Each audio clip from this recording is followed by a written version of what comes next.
नमस्कार दोस्तों, कैसे हैं आप सभी। मैं विष्णु कुमार आप सभी का अपने YouTube चैनल के इस वीडियो पर हार्दिक स्वागत करता हूं। दोस्तों, इस वीडियो के माध्यम से मैं आप लोगों को बिहार बोर्ड क्लास 12 के बायोलॉजी वाले सब्जेक्ट से जुड़े हुए टॉप 70 VBI वस्तुनिष्ठ प्रश्न बताने वाला हूं, जो आप सभी के होने वाले 2026 के फाइनल बोर्ड एग्जाम के लिए बहुत ही ज़्यादा महत्वपूर्ण होंगे। दोस्तों, यदि आप लोग भी बिहार बोर्ड से क्लास 12 का फाइनल एग्जाम 2026 में देने वाले हैं तो आप सभी इस वीडियो को ध्यान से देखिएगा, क्योंकि इस वीडियो के माध्यम से मैं आप लोगों को बायोलॉजी वाले सब्जेक्ट से जुड़े हुए टॉप 70 VBI वस्तुनिष्ठ प्रश्न बताने वाला हूं।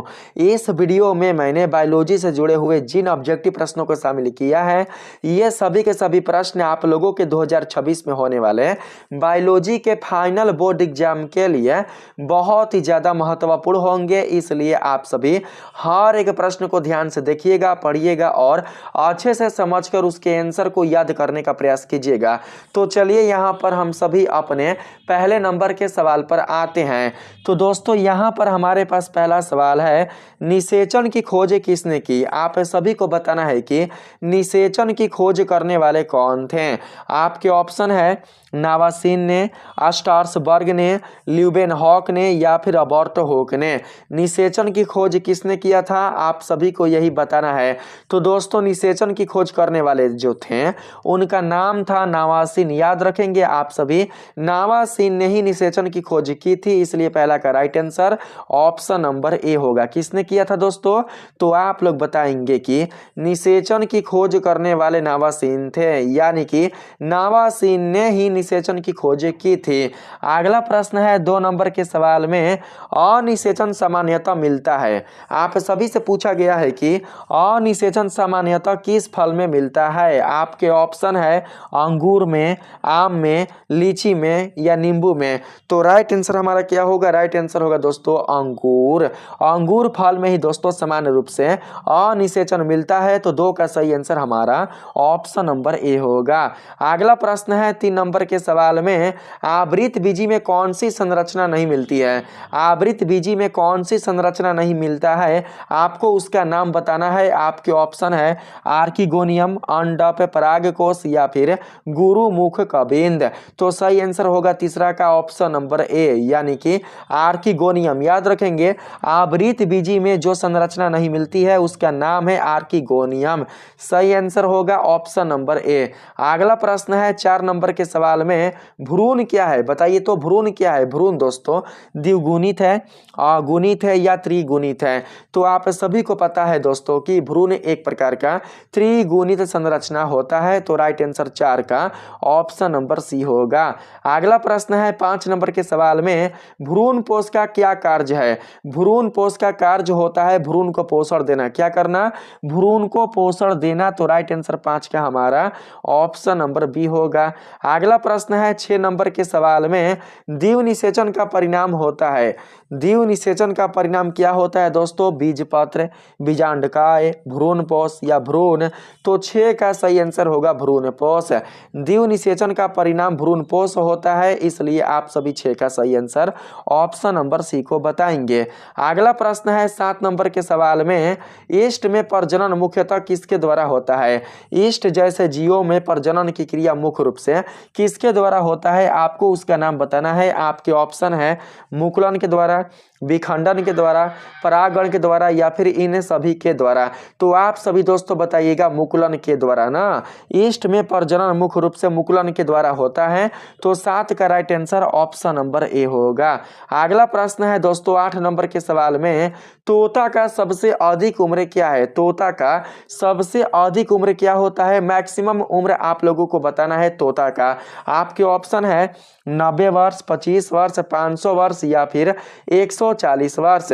तो 8 का राइट आंसर होगा दोस्तों हमारा 140 वर्ष। ठीक है, तोता दोस्तों अधिक से अधिक 140 वर्ष तक जीता है, 140 वर्ष तक जीवित रहता है अधिक से अधिक, इसलिए 8 का राइट आंसर होगा ऑप्शन नंबर डी। याद रखेंगे, तोता का अधिकतम जो आयु होता है वो होता है दोस्तों 140 वर्ष।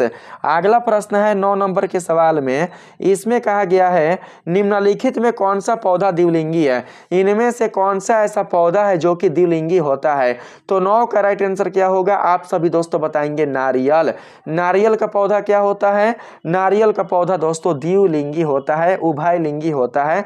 तो सही आंसर होगा ऑप्शन नंबर सी। अगला प्रश्न है 10 नंबर के सवाल में, जब संतति की उत्पत्ति एकल जनक द्वारा होती है तब यह क्या कहलाता है। जब भी संतान की उत्पत्ति, संतति का मतलब होता है संतान, जब शिशु यानी कि संतति की उत्पत्ति एकल जनक के द्वारा होती है तब यह क्या कहलाता है। तो आप सभी दोस्तों बताइएगा, अलैंगिक जनन क्या कहलाता है, अलैंगिक जनन। अलैंगिक जनन में केवल एक जीव के द्वारा ही जनन की क्रिया होती है, केवल एक जीव से ही संतति की उत्पत्ति होती है। तो 10 का राइट आंसर होगा हमारा क्या, तो आप सभी दोस्तों ऑप्शन नंबर बी को बताएंगे। जब संतति की उत्पत्ति एकल जनक के द्वारा होती है तो इसका राइट आंसर होगा अलैंगिक जनन। ठीक है, आप लोग याद रखेंगे। अगला प्रश्न है 11 नंबर के सवाल में, कोरक की गुहा कहलाती है, कोरक की गुहा क्या कहलाती है, ब्लास्टोसील, सीलोम, आर्केट्रॉन या होमोसील। कोरक की गुहा क्या कहलाती है दोस्तों, तो 11 का राइट आंसर होगा सीलोम। क्या बताओगे, सीलोम। आप सभी याद रखेंगे, कोरक की गुहा कहलाती है सीलोम। तो right answer option number B होगा। अगला प्रश्न है 12 नंबर के सवाल में, तितली एवं पक्षी के पंख है, तितली और पंछी के जो पंख होते हैं वो कैसे होते हैं, अवशेषी अंग, समवृत्ति अंग, समजात अंग या फिर ए और बी दोनों। तो राइट आंसर 12 का मिलेगा दोस्तों समवृत्ति अंग। क्या मिलेगा, समवृत्ति अंग। याद रखेंगे, तितली एवं पक्षी के पंख मुख्य रूप से समवृत्ति अंग होते हैं। तो राइट आंसर होगा ऑप्शन नंबर बी। यहाँ 13 नंबर के सवाल में कहा गया है एंट अमीबा इनमें से क्या है, एंट अमीबा जो है वो दोस्तों इनमें से क्या होता है। आपके ऑप्शन है जीवाणु, शैवाल, प्रोटोजोआ या कवक। तो आप लोग बताएंगे कि एंट अमीबा एक प्रकार का प्रोटोजोआ होता है, प्रोटोजोआ वर्ग का एक प्रकार का दोस्तों यह जीवाणु होता है। तो राइट आंसर होगा हमारा 13 का ऑप्शन नंबर सी। अगला प्रश्न है 14 नंबर के सवाल में, निम्नलिखित में कौन यौन संचारित रोग है, इनमें से कौन दोस्तों यौन संचारित रोग है, आपको उस रोग का नाम बताना है। ठीक है, तो यहाँ पर टाइफाइड, हैजा और मलेरिया ये तीनों के तीनों बिल्कुल भी यौन संचारित रोग नहीं होंगे, अर्थात सेक्स से उत्पन्न होने वाले रोग नहीं होंगे। लेकिन बात करें सिफिलिस का, तो दोस्तों सिफिलिस रोग सेक्स से उत्पन्न होने वाला रोग है, यौन संचारित रोग है। तो राइट आंसर 14 का क्या होगा, तो आप सभी बताएंगे ऑप्शन नंबर डी। अगला प्रश्न है 15 नंबर के सवाल में, इसमें पूछा गया है विश्व एड्स दिवस कब मनाया जाता है। विश्व एड्स दिवस कब होता है दोस्तों, आप लोग बताएंगे कि आपका सही ऑप्शन क्या होगा, 1 मई को, 20 दिसंबर को, 1 जून को या 1 दिसंबर को। किस दिन विश्व एड्स दिवस मनाया जाता है, तो आप लोग बताएंगे 1 दिसंबर को। कितने दिसंबर को, तो 1 दिसंबर को। ठीक है, यहाँ पर ए से क्या बनेगा, ए से बनेगा 1 और 10 से बनेगा दिसंबर। याद रखना 1 दिसंबर को ही हर एक साल विश्व एड्स दिवस मनाया जाता है। तो आपका राइट आंसर होगा ऑप्शन नंबर डी। अगला प्रश्न है 16 नंबर के सवाल में, मलेरिया रोग फैलता है, मलेरिया रोग किसके कारण फैलता है, नर क्यूलेक्स मच्छर से, नर एनोफिलिस मच्छर से, मादा एनोफिलिस मच्छर से या फिर मादा एडिस मच्छर से। तो दोस्तों मलेरिया रोग जो फैलता है ना वो फैलता है किससे, तो दोस्तों आप सभी बताएंगे कि जो मलेरिया है वो फैलता है मादा एनोफिलिस मच्छर से। तो राइट आंसर हमारा क्या होगा 16 का, तो ऑप्शन नंबर सी आप सभी याद रखेंगे। अगला प्रश्न है 17 नंबर के सवाल में, पीसी कल्चर किससे संबंधित है। पीसी कल्चर का मतलब होता है मत्स्य पालन, मत्स्य पालन किससे संबंधित होता है आपको यही बताना है। आपके ऑप्शन है जलीय पौधे से, जलीय जंतुओं से, रेशम के कीट से या फिर लाख के कीट से। तो 17 का राइट आंसर क्या मिलेगा आप सभी दोस्तों बताएंगे जलीय जंतुओं से। मत्स्य पालन किससे संबंधित है तो दोस्तों आप लोग बताना जलीय जंतु से, क्योंकि मछली जल में ही रहती है। मछली जो जीव होते हैं वो दोस्तों जल के ही जीव होते हैं, इसलिए मत्स्य पालन हो जाएगा जलीय जंतुओं से संबंधित। तो राइट आंसर होगा ऑप्शन नंबर बी। अगला प्रश्न है दोस्तों 18 नंबर के सवाल में, मिट्टी को उपजाऊ बनाने में कौन सहायक है? इनमें से कौन दोस्तों मिट्टी को उपजाऊ बनाने में सहायता करता है? तो राइट आंसर होगा हमारा क्या, तो जैविक खाद। क्या? जैविक खाद। जैविक खाद ही मिट्टी को उर्वरक या फिर मिट्टी को उपजाऊ बनाने में काफी सहायता प्रदान करता है। तो सही आंसर होगा ऑप्शन नंबर बी। यहाँ 19 नंबर के सवाल में कहा गया है, प्रतिबंध एंजाइम की खोज किसने की थी? प्रतिबंध एंजाइम की खोज करने वाले कौन थे? आपके ऑप्शन है स्मिथ एवं नाथन्स ने, बर्ग ने, वाक्समैन ने या फ्लेमिंग ने। तो 19 का राइट आंसर क्या मिलेगा तो आप सभी दोस्तों बताइएगा। स्मिथ एवं नाथन्स ने। किसने?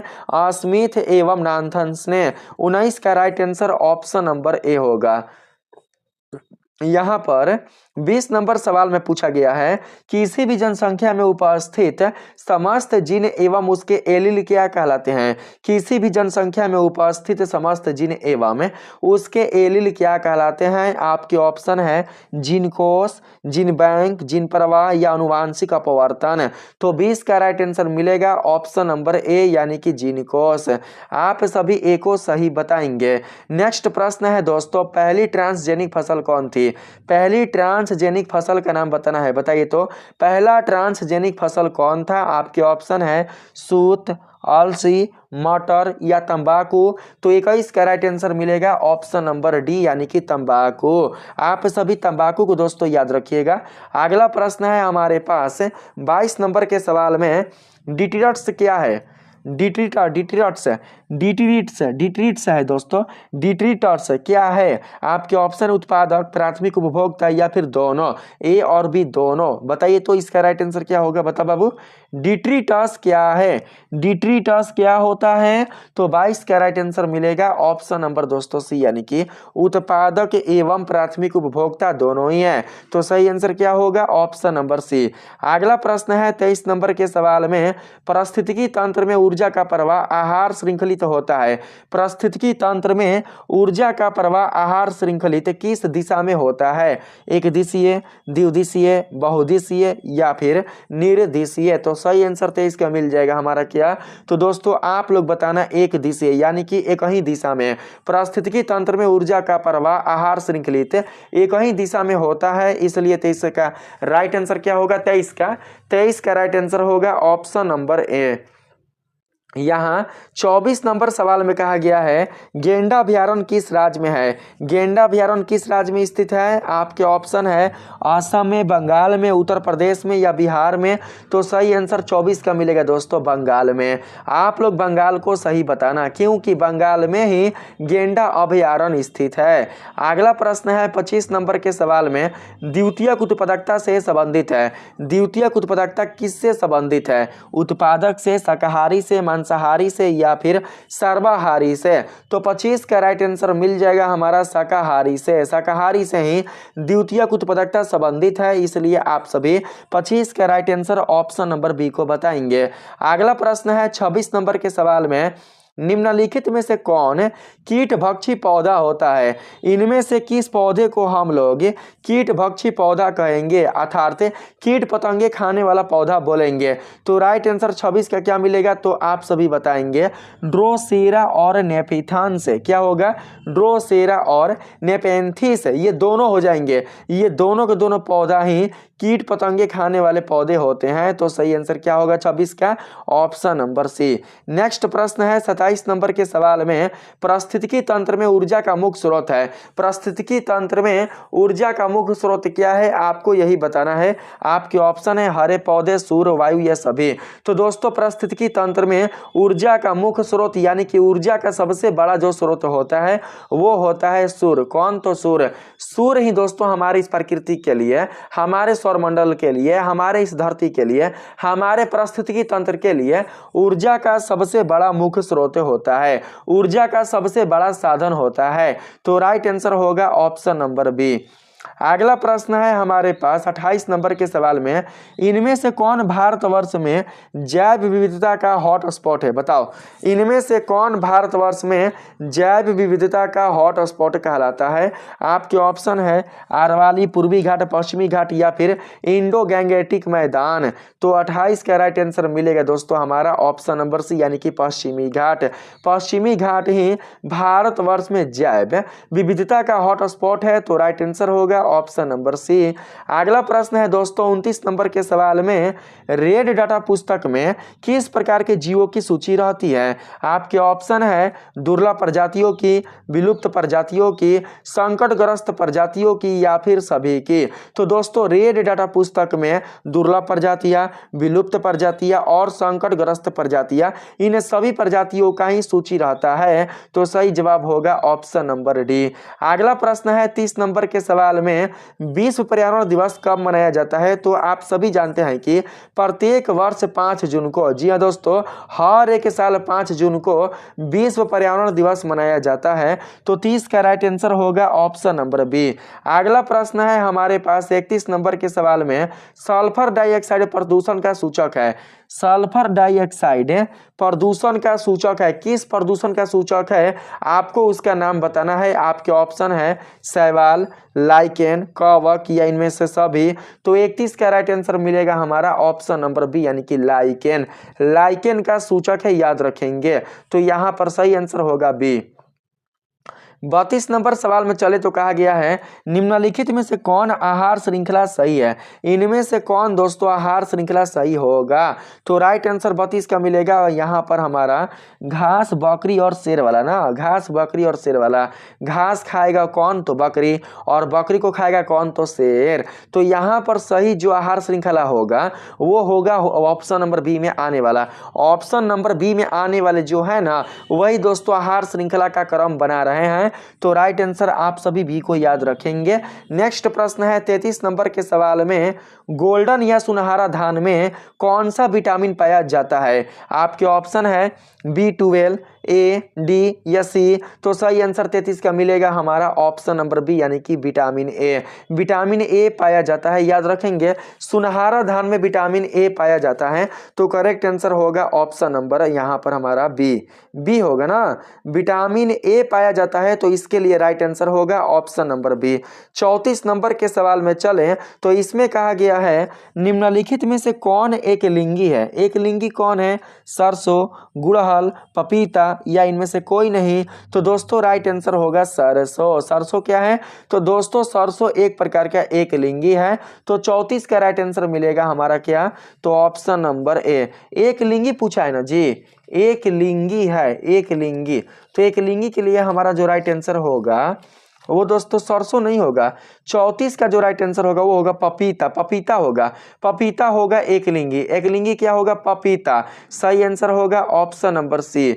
अगला प्रश्न है 35 नंबर के सवाल में, मेंडल ने, ग्रेगर जॉन मेंडल ने किस पौधे का चयन किया था? आपके ऑप्शन है चना के, मटर के, टमाटर के या गार्डन मटर के। तो दोस्तों आप लोग बताएंगे गार्डन मटर के, यानी कि उद्यान वाले मटर का। उद्यान वाले मटर पर ही उन्होंने शोध किया था, उन्होंने परीक्षण किया था, उन्होंने दोस्तों एक्सपेरिमेंट किया था। तो राइट आंसर 35 का ऑप्शन नंबर डी मिलेगा। अगला प्रश्न है 36 नंबर के सवाल में, विषाणुओं का अध्ययन किस शाखा में किया जाता है?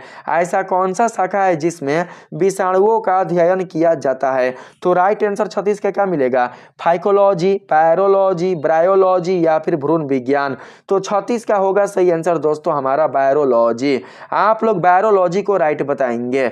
नेक्स्ट प्रश्न है 37 नंबर के सवाल में, जिबेरलिन क्या है? जिबेरलिन क्या है? तो दोस्तों आप जानते हैं कि जिबेरलिन पेड़ पौधों में पाया जाने वाला एक प्रकार का हार्मोन है। तो सही आंसर होगा option number A. Hormone, hormone है, ठीक है। यह हार्मोन किस में पाया जाता है? तो पेड़ पौधों में पाया जाता है। पेड़ पौधों में पाया जाने वाला हार्मोन कौन है? तो दोस्तों जिबेरलिन। तो राइट आंसर होगा ऑप्शन नंबर ए। यहाँ पर 38 नंबर के सवाल में चलें तो इसमें पूछा गया है सहलग्नता समूह की संख्या उस कोशिका के लिए क्या होगी जिसमें 2n बराबर 14 होता है, जिसमें 2n बराबर 14 होता है। तो दोस्तों कुछ नहीं, 14 को 2 से घटाएंगे तो n बराबर क्या मिलेगा 7। आपका राइट आंसर मिलेगा ऑप्शन नंबर सी, याद रखिएगा दोस्तों। अगला प्रश्न है यहाँ पर 39 नंबर के सवाल में विडाल परीक्षण किसकी पुष्टि के लिए किया जाता है। विडाल टेस्ट, विडाल परीक्षण किसकी पुष्टि के लिए किया जाता है, तो आप लोग बताएंगे टाइफाइड। टाइफाइड की पुष्टि के लिए, टाइफाइड की पुष्टि करने के लिए, टाइफाइड का पता लगाने के लिए ही किसी रोगी का विडाल टेस्ट किया जाता है। तो 39 का राइट आंसर होगा हमारा ऑप्शन नंबर बी। नेक्स्ट प्रश्न है 40 नंबर के सवाल में, इसमें दोस्तों आपसे कहा गया है बढ़ता त्वचा कैंसर एवं उत्परिवर्तन की दर की अधिकता किसके कारण है। बढ़ता त्वचा कैंसर एवं उत्परिवर्तन की दर की अधिकता किसके कारण है। आपके ऑप्शन है अम्लीय वर्षा के, ओजोन परत में कमी के, CO प्रदूषण के, या फिर कार्बन डाइऑक्साइड प्रदूषण के। तो 40 का सही आंसर मिलेगा हमारा दोस्तों ओजोन परत में कमी के। ओजोन परत में कमी होने के कारण ही लोगों में त्वचा वाला कैंसर बढ़ रहा है और साथ ही उत्परिवर्तन की जो दर है वो दोस्तों बढ़ती जा रही है। तो राइट आंसर होगा ऑप्शन नंबर बी, याद रखिएगा। अगला प्रश्न है 41 नंबर के सवाल में, इसमें कहा गया है DNA अणु में साइटोसिन 18% है, एडेनिन का प्रतिशत कितना होगा। DNA अणु में साइटोसिन 18% है, आप सभी से पूछा गया है कि एडेनिन का प्रतिशत कितना होगा। तो 41 का राइट आंसर मिलेगा दोस्तों हमारा क्या, तो आप लोग बताएंगे 32%। कितना, तो 32%। राइट आंसर होगा ऑप्शन नंबर डी, 32% होगा, याद रखेंगे। 42 नंबर के सवाल में कहा गया है एक जीन जोड़े दूसरे जीन जोड़े के प्रभाव को दबा देता है, इस घटना को क्या कहते हैं। एक जीन जोड़े दूसरे जीन जोड़े के प्रभाव को दबा देता है, इस घटना को क्या कहा जाता है। आपके ऑप्शन है एपिस्टेसिस, प्रभाविता, उत्परिवर्तन, या इनमें से कोई नहीं। तो 42 के लिए राइट आंसर मिलेगा दोस्तों हमारा ऑप्शन नंबर ए, यानी कि एपिस्टेसिस। आप सभी एपिस्टेसिस को बताएंगे। नेक्स्ट प्रश्न है 43 नंबर के सवाल में, स्तनधारी के शुक्राणु के मध्य भाग में क्या पाया जाता है। स्तनधारी जीवों के शुक्राणु के मध्य भाग में क्या पाया जाता है, तो माइटोकॉन्ड्रिया। 43 का राइट आंसर होगा ऑप्शन नंबर सी।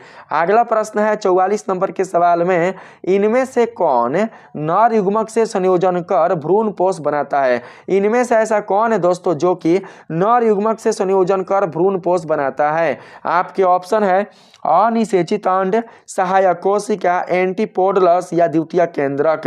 तो 44 का राइट आंसर मिलेगा हमारा दोस्तों द्वितीय केंद्रक। द्वितीय केंद्रक ही नर युग्मक से संयोजन करके भ्रूण पोष का निर्माण करता है। तो right answer option number D होगा। यहाँ 45 नंबर सवाल है, पुष्प के नर जनन अंग को क्या कहते हैं। पुष्प के फूल के नर जनन भाग को क्या कहा जाता है, तो पुंमंग। पुष्प के नर जनन भाग कहलाता है पुंमंग और स्त्री जनन भाग, मादा जनन भाग कहलाता है जयांग। तो दोस्तों इस प्रश्न के लिए राइट आंसर होगा ऑप्शन नंबर बी। अगला प्रश्न है 46 नंबर के सवाल में, रात में खिलने वाले पुष्प साधारण होते हैं। रात में जो पुष्प खिलते हैं, रात में खिलने वाले जो पुष्प होते हैं वो साधारणतः कैसे होते हैं। आपके ऑप्शन है हल्के, छोटे, चमकीले, या गुच्छों में। तो 46 का राइट आंसर होगा दोस्तों छोटे। आप सभी सही आंसर ऑप्शन नंबर बी को बताएंगे। अगला प्रश्न है 47 नंबर के सवाल में, जीवों के जन्म से लेकर उसकी प्राकृतिक मृत्यु तक का काल क्या कहलाता है। जीवों के जन्म से लेकर उसकी प्राकृतिक मृत्यु तक का काल कहलाता है जीवन काल। क्या कहलाता है, जीवन काल। आपका राइट आंसर होगा ऑप्शन नंबर ए। अगला प्रश्न है दोस्तों 48 नंबर के सवाल में पूछा गया है, द्विखंडन एक प्रकार का है। द्विखंडन एक प्रकार का क्या होता है, कायिक प्रवर्धन, अलैंगिक जनन, लैंगिक जनन, या फिर इनमें से कोई नहीं। तो इसके लिए राइट आंसर मिलेगा दोस्तों अलैंगिक जनन। द्विखंडन एक प्रकार का अलैंगिक जनन होता है। तो सही आंसर क्या होगा, ऑप्शन नंबर बी। अगला प्रश्न है 49 नंबर के सवाल में, आम के फल में खाने वाला भाग कौन है। बाएं फल भित्ति, मध्य फल भित्ति, अंत फल भित्ति, या फिर इनमें से कोई नहीं। तो इसका राइट आंसर मिलेगा दोस्तों मध्य फल भित्ति। आम के फल में खाने वाला भाग है मध्य फल भित्ति।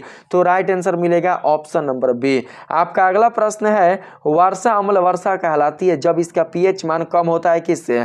वर्षा अम्लीय वर्षा कहलाती है जब इसका पीएच मान किससे कम होता है? तो दोस्तों आप लोग बताएंगे 5.6 से। किससे? 5.6 से, क्योंकि अम्लीय वर्षा का पीएच मान होता है 5.5 से 5.6 के बीच। तो राइट आंसर होगा ऑप्शन नंबर डी। अगला प्रश्न है दोस्तों 51 नंबर के सवाल में, प्रदूषण जो अम्ल वर्षा कराता है वह कौन सा प्रदूषण है? वैसा कौन सा गैसीय प्रदूषण है जिसके कारण अम्लीय वर्षा होती है? आपके ऑप्शन है sulphur dioxide, carbon dioxide, carbon monoxide या फिर हाइड्रोकार्बन। यहां पर 51 का सही आंसर बताओ। 51 का राइट आंसर क्या होगा? Sulphur dioxide. यही आपका राइट आंसर होगा, सल्फर डाइऑक्साइड। सल्फर डाइऑक्साइड ही अम्लीय वर्षा का कारक होता है, अम्लीय वर्षा बरसाता है। तो सही आंसर आप लोग ए को याद रखेंगे। चलिए 52 नंबर के सवाल में चले तो इसमें पूछा गया है, भारत का जैव विविधता अधिनियम संसद में पारित कब हुआ था? भारत का जैव विविधता अधिनियम संसद में कब पारित हुआ? आपके ऑप्शन है 1996 में, 1992 में, 2002 में या 2000 में। तो 52 का राइट आंसर मिलेगा दोस्तों 2002 में। आप सभी ऑप्शन नंबर सी को याद रखेंगे। अगला प्रश्न है 53 नंबर के सवाल में, राष्ट्रीय उद्यान में सुरक्षा प्रदान की जाती है। राष्ट्रीय उद्यान में सुरक्षा किसकी प्रदान की जाती है? फ्लोरा की, फौना की या फिर पारिस्थितिकी तंत्र की? तो 53 का राइट आंसर मिलेगा दोस्तों ए और बी दोनों की, यानी कि फ्लोरा और फौना दोनों की। इन दोनों को ही राष्ट्रीय उद्यान में सुरक्षा प्रदान किया जाता है। तो आप सभी याद रखेंगे ऑप्शन नंबर डी। अगला प्रश्न है 54 नंबर के सवाल में, सल्फर का सबसे बड़ा संग्राहक कौन है? इनमें से कौन दोस्तों सल्फर का सबसे बड़ा संग्राहक होता है? तो 54 का राइट आंसर मिलेगा हमारा दोस्तों चट्टाने। आप लोग ऑप्शन नंबर बी को राइट बताएंगे। अगला प्रश्न है 55 नंबर के सवाल में, मिट्टी को उपजाऊ बनाने में सहायक कौन होता है? मिट्टी को उपजाऊ बनाने में कौन सहायक होता है? तो राइट आंसर क्या होगा? तो 55 के लिए राइट आंसर होगा दोस्तों हमारा जैविक खाद। जैविक खाद की सहायता से ही मिट्टी उर्वरक बनती है, अर्थात मिट्टी की जो उर्वरता शक्ति होती है वो दोस्तों काफी ज्यादा हो जाती है, और साथ ही जो मिट्टी होता है वो दोस्तों फसलों के उत्पादन के लिए उपजाऊ हो जाता है। तो बिल्कुल right answer option number B होगा। यहाँ 56 नंबर सवाल है, जैविक खाद का मुख्य स्रोत है। जैविक खाद का मुख्य स्रोत क्या होता है? आपके ऑप्शन है हरा शैवाल, ईस्ट, जीवाणु या लाल शैवाल। तो 56 का राइट आंसर मिलेगा दोस्तों हमारा जीवाणु। आपका करेक्ट आंसर होगा ऑप्शन नंबर सी। 57 नंबर सवाल है, ताई चुंग इनमें से किसकी किस्म है? इनमें से किसकी किस्म ताई चुंग होता है? तो दोस्तों 57 का राइट आंसर क्या होगा? आप लोग बताएंगे धान का। किसका? तो दोस्तों धान का। राइट आंसर होगा 57 का ऑप्शन नंबर ए। अगला प्रश्न है 58 नंबर के सवाल में, मनुष्य में सबसे अधिक होने वाला कैंसर कौन है? मेलानोमा, लिम्फोनोमा, सर्कोमा या कार्सिनोमा? तो इसका राइट आंसर क्या मिलेगा? तो आप बताना कार्सिनोमा। मनुष्यों में सबसे अधिक होने वाला कैंसर का नाम क्या है? तो आप लोग बताएंगे कार्सिनोमा। तो राइट आंसर आप सभी याद रखेंगे ऑप्शन नंबर डी को। अगला प्रश्न है 59 नंबर के सवाल में, ऐसे पदार्थ जिनके प्रति प्रतिरक्षा अनुक्रिया होती है उसे क्या कहते हैं? ऐसे पदार्थ जिनके प्रति प्रतिरक्षा अनुक्रिया होती है उसे क्या कहा जाता है? आपके ऑप्शन है एलर्जन, टीका, एंटीबॉडी या एंटीजन। तो 59 का राइट आंसर मिलेगा दोस्तों एलर्जन। क्या कहा जाता है? एलर्जन। तो आप सभी याद रखेंगे ऑप्शन नंबर ए को। अगला प्रश्न है 60 नंबर के सवाल में, अभिसारी विकास प्रदर्शित होता है। अभिसारी विकास किसके द्वारा प्रदर्शित होता है?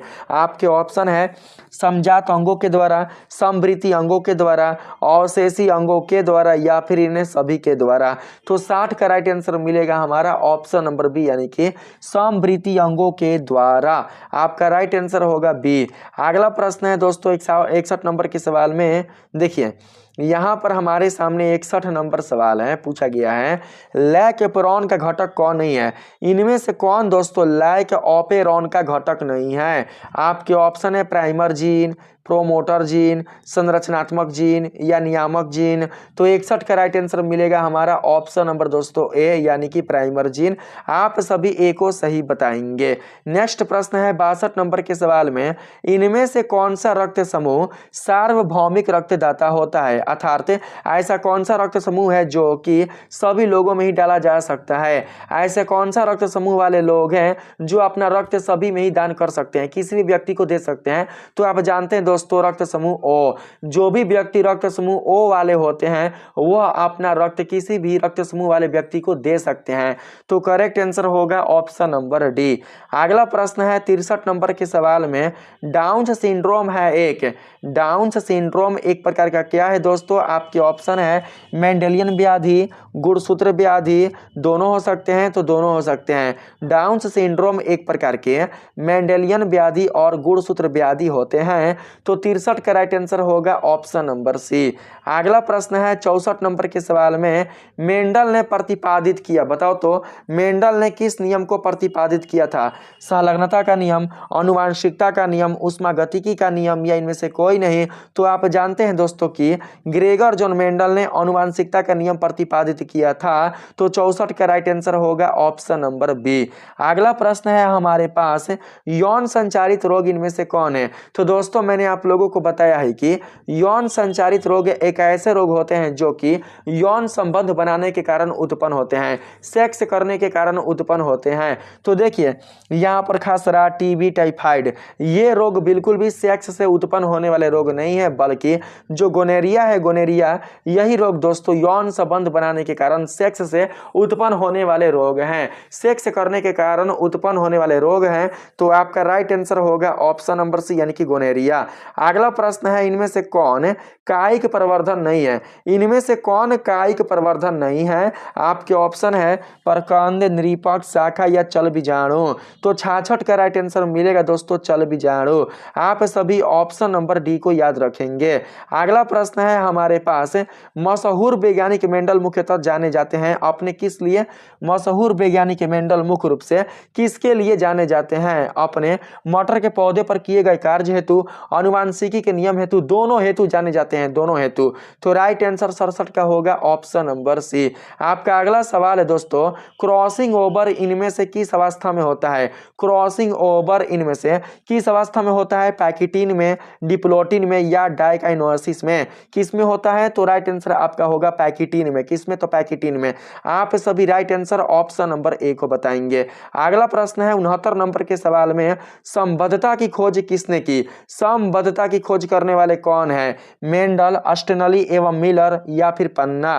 तो 69 का राइट आंसर होगा दोस्तों मेंडल, ग्रेगर जॉन मेंडल, इन्होंने ही संबद्धता की खोज की थी। तो आपका राइट आंसर होगा ऑप्शन नंबर ए। अगला प्रश्न है 70 नंबर के सवाल में, कंद किसका रूपांतरण है? कंद किसका रूपांतरण है? कली का, तना का, जड़ का या संचयित जड़ का?